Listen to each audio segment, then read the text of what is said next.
Hello everyone, আজ আমি বানাচ্ছিলাম ধনেপাতার চাটনি। একটা জার নিলাম, মিক্সিং জারের মধ্যে ধনেপাতা নিলাম, তার সঙ্গে নিয়ে নিলাম একটু আদা, একটু রসুন আর কেটে রাখা টমেটো। আর তাতে অ্যাড করলাম বিট নুন আর ভেজে রাখা জিরে। তারপরে এটাকে একবার গ্রাইন্ড করার পর এর মধ্যে আমি অ্যাড করলাম একটু লঙ্কা আর একটু পেঁয়াজ। আমার জারটা আসলে ছোট ছিল, তাই সব কিছু একসাথে আসতো না বলে আমি একটু কম করে নিয়ে তারপরে শেষে পেঁয়াজটা অ্যাড করেছিলাম। এটাকে ভালো করে পেস্ট করার পর আমি তার মধ্যে একটু লেবুর রস অ্যাড করেছিলাম।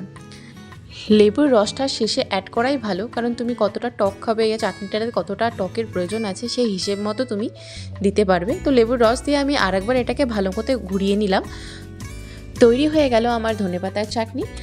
তো এই চাটনিটা তোমরা সব কিছুর সঙ্গে খেতে পারো, চাইলে ভাত দিয়েও খেতে পারো, রুটির সাথেও খেতে পারো, পকোড়ার সাথে খেতে পারো, সিঙ্গারার সাথে খেতে পারো, স্যান্ডউইচের মধ্যে ইউজ করতে পারো।